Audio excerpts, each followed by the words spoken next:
This video is reviewing P2.2. So P2.2 is the middle section of P2 for GCSE physics, and it is focusing on Newton's laws. And so this section mostly focuses on forces. So first thing you need to know is some absolute basics about Newton's laws themselves. So Newton had 3 laws of motion. Okay, so the first law of motion is that an object at rest or in constant motion, so that we call that in equilibrium. So equilibrium can be at rest when the velocity is 0 or in constant speed. Either of those two scenarios will stay at equilibrium until acted upon by an unbalanced force. So I call Newton's first law the law of balanced forces, because it basically tells you what will happen in the case of balanced forces. So it says if the resultant force on an object is 0, then that means the resultant acceleration is going to be 0, and so the final speed of the object will be constant, right? So resultant force leads to a resultant acceleration of 0. There's going to be no change in speed. So an example of where you can see this practically is, imagine we were in space and I got a spacecraft and I was to travel from the moon to the Earth. Obviously my rocket is going to leave the Earth, and when it gets into space, it's obviously going to travel all the way to the moon. Okay, but the actual booster doesn't need to fire. So once it's got into space and it's got up to speed, what happens then is the boosters turn off and the spacecraft will continue at constant speed without any extra fuel being burnt or any extra additional force being applied, because in space there is no friction. So because there's no friction, there's nothing to slow this object down. In our everyday experience, we don't really see Newton's first law because of friction getting in the way. Newton's second law is what I call the law of unbalanced forces. Okay, and basically what it does is it tells you what will happen when the resultant force is not 0. So when the way Newton wrote his law is he said that force is directly proportional to the rate of, which means divided by time, change of momentum. That was the way Newton wrote the law. So we have that equation, and that leads to the other equation we most commonly associate with Newton's second law, which is F equals ma. So force is mass times acceleration. So we have 2 equations there that we could use in calculations that are expressions of Newton's second law. But we can also write the outcomes of this in a slightly different way. So if there is now a resultant force, okay, that is going to cause one of 4 things to happen. It can cause an acceleration, so it can cause an object to speed up. It can cause the opposite of that. It can cause a deceleration, so it can cause an object to slow down. It can cause an object to change direction, because remember, acceleration and force are both vectors, so they have both direction and magnitude. And lastly, it can cause an object to change shape. Okay, so any one of those 4 outcomes is likely if there is a resultant force. And again, Newton's second law is that force is directly proportional to the rate of change of momentum. Newton's third law is the law of pairs. So this law is most commonly known as every action has an equal and opposite reaction. However, to understand this a little bit more, we need to add a little bit to this. This isn't sufficient. What Newton's actually said for his third law is that when you've got 2 objects, so for example, I might have a tennis racket and I've got a ball, and obviously as the ball comes into contact with the tennis racket, these are 2 objects, A and B. Okay, so when object A exerts a force on object B exerts a force back on A. That is equal in magnitude. So that means it's got the same size. So equal in magnitude. opposite in direction, and lastly, of the same type. So the same type of force. So if this is a normal force when they're in contact, then there will be a normal force on the ball, on the racket, and there will be a normal force on the racket because of the ball. So what you can do is swap these two objects around. So an example of this that you might think of is if I've got a man firing a gun, and he's going to fire a bullet out of the gun, okay, like that. Obviously, during his shot, the gun is going to experience a force backwards, and the bullet is going to experience a force forwards. Those forces are equal in magnitude, but opposite in direction, and they're both the same type. Interestingly, because the mass of the rifle is a lot bigger than the mass of the bullet, the acceleration of these two objects is not the same, but the force is. So the acceleration of the bullet is going to be a lot faster than the acceleration of the rifle, but they will be equal and opposite. We could show this as a force time graph for two objects.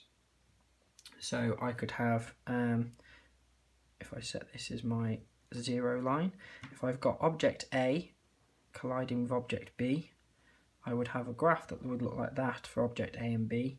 So this would be object A, this would be object B, and you can see the area of this graph, which is the change in momentum, because it's force times the change in time, that is equal. So equal but opposite, so it's a minus, and of the same type as well. So it's from that you then get the conservation of momentum. Just another point about forces in general now is in terms of the different types of forces you have. So you can have two basic categories of forces. You can have forces that are non-contact forces, so things like gravity would be an example of that. So I could show that on a ball is the weight as the force acting downwards. So the equation for weight is mass times g, where g is the acceleration due to gravity, and that is an expression of Newton's second law. It's a special case of F equals ma. So we could have gravity as one. If I'd got two magnets, for example, and I've got two north magnets, two poles rather, of facing each other, so opposites will repel, so they're both going to experience a force acting outwards. That will be a magnetic force. So again, that's a non-contact force. And charged objects also do the same. And then you have contact forces. So for example, if I've got a box moving along the surface of something, then that's going to cause friction. So friction is going to move along the base of the surface. And you can also have air resistance as well. And remember, friction always acts in the opposite direction to the way something is moving. Another example would be if I've got any objects in contact, we have the normal force. The normal force always acts 90 degrees from the surface. Okay, and is sometimes called the contact or reaction force. So it's always 90 degrees to the surface. So if I've got a block on a slope, the normal force would be in that direction. So there's lots of different types of forces: friction, drag. In the case of skydiving, which I'll just mention, or any falling object, we only ever focus on two forces. We focus on the weight acting downwards, and we focus on the drag acting upwards. And when those two forces are equal, then you have an object that is at terminal velocity. Now, if you don't know how skydiving works, there is a whole video focused entirely on skydiving, so make sure you go and watch that. So what we can do is, because forces are vectors, the direction matters. So for example, if I've got a force on a box and I've got 20 newtons that way, obviously Newton being the unit of force, and 10 newtons that way, my resultant force is going to be 10 newtons in that direction. So it's very straightforward when the forces are in the same plane. If you've got a force, however, that is at an angle like that, so let's just say that's 5 newtons, okay, then what we can do is, to simplify this force, we can break it into two components. So we can break it into a horizontal component, which would be 3 newtons, and we could break it into a vertical component, which may be 4 newtons. Okay, so you can break forces down like that. If you're asked to do that in your exam, what you would most likely be asked to do is to put it onto a scale drawing. So, for example, you might have a like a grid in your exam. It's just a very crude representation, and you may be asked to start at this point, for example, and the resultant force is like that. Well, what you could do is you could break that down into 2 that way and 3 that way, okay, and show the forces broken up like so. And you can use Pythagoras to work that out. So remember, Pythagoras' theorem is the square of the hypotenuse is equal to the sum of the square of the other 2 sides. So 3 squared plus 4 squared, which is 9 plus 16, gives you 25, which if you square root gives you 5. So there are lots of other examples of that you could use that would also work. So you could use Pythagoras to calculate the resultant force in that case. So just in summary of this, what we've covered so far, so we've got Newton's 3 laws. Newton's first law is the law of balanced forces that says when an object at rest or at constant speed will stay at rest or at constant speed until acted upon by an external force. So if all the forces are balanced, the object is going to stay in its current state of motion. If the forces are unbalanced, Newton's second law, force is directly proportional to the rate of change of momentum, and therefore one of these 4 things will happen. It will accelerate, decelerate, change shape or change direction. And Newton's third law, every action has an equal and opposite reaction, but the equal in magnitude, opposite in direction, and of the same type. So just link to Newton's second law for a second. If we have a look at some of the equations that we could be asked to apply now. So in this particular section, we've already mentioned we have F equals ma. So force is mass times acceleration, force in newtons, mass in kilograms, acceleration in meters per second squared.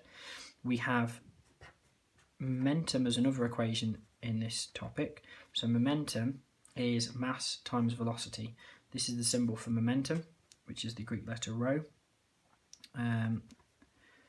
The unit of momentum isn't named after anyone. It is just the unit of mass, which is kilograms, times the unit of velocity, which is meters per second. So that's the unit of momentum. And we can put that together like in this version here. So force is the rate of change of momentum, like so. And in this case, delta t is the duration of a collision. So momentum we apply in any situation where there is a collision. So as an example, if I've got 2 objects and they are going to collide, okay, and at some time later they're going to bounce off each other in that direction, what we can say is we can apply the principle of conservation of momentum, which says if I add up the momentum of each of these objects, so if I call this A and this B, so at the start the momentum of object A will be its mass times its initial velocity. So the mass of A times the initial velocity of A is its momentum, plus the momentum of object B, which is the mass of B times the initial velocity of B. That is going to be equal to the mass of object A times the final velocity of A, that's its final momentum, plus the mass of object B times the final velocity of B. And what I can also do is I can have 2 other situations for momentum collisions where I have objects that either stick together, and if they stick together, this equation is exactly the same, but the second bit becomes ma plus b v for the whole object.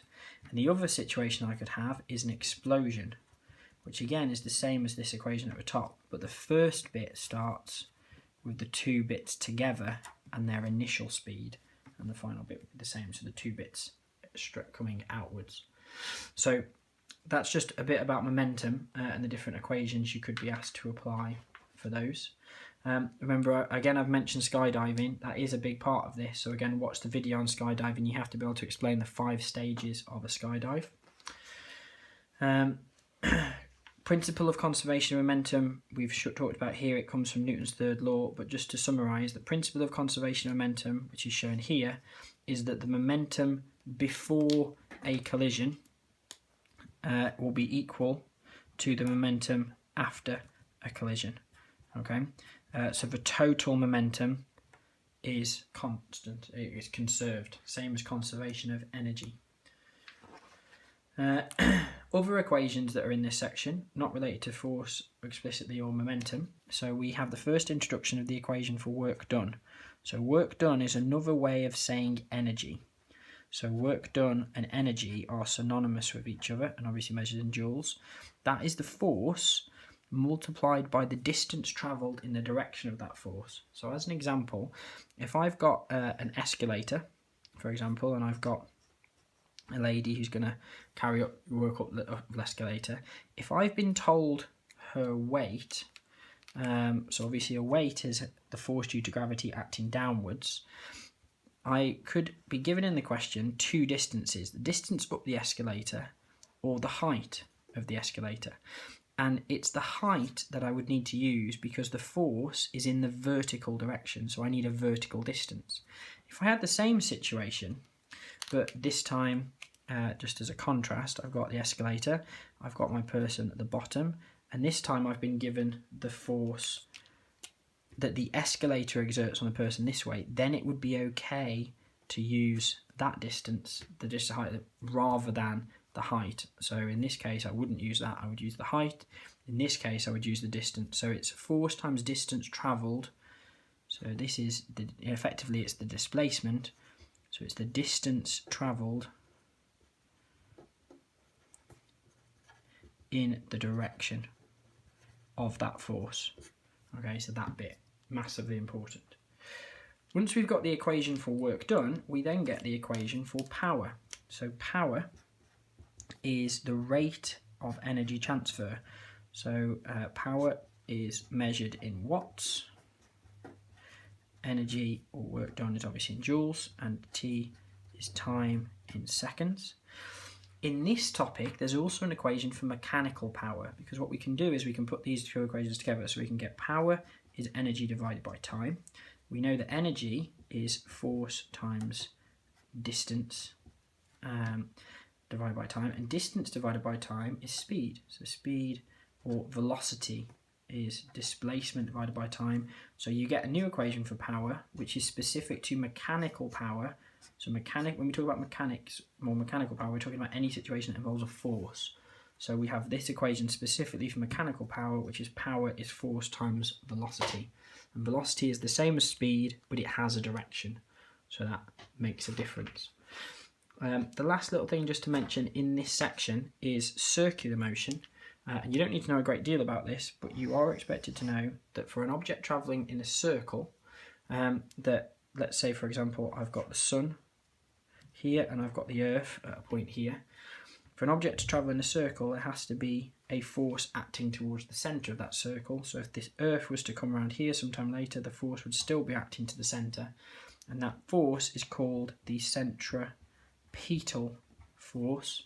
Okay, and that isn't a special force. It can be any of the types of forces we mentioned. So for example, if it's a racetrack and it's a car, and I apologise for my terrible drawing of a car. It really is a terrible drawing of a car today. Right? So imagine those are the tyres. It's terrible. But you can obviously imagine the car is turning the corner.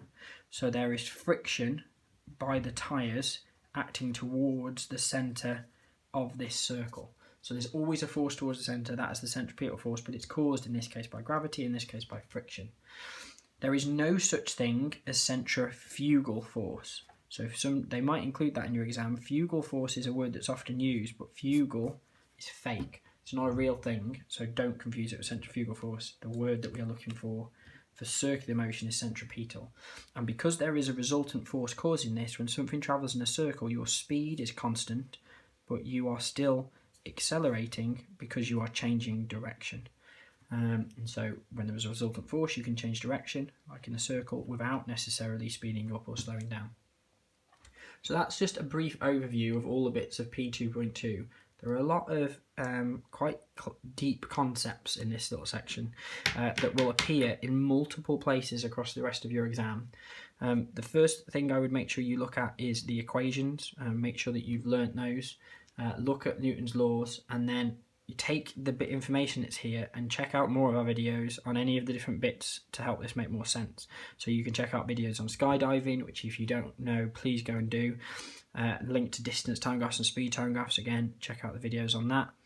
There are videos on free body notation and how to draw and label forces in more detail as well, so have a look at that.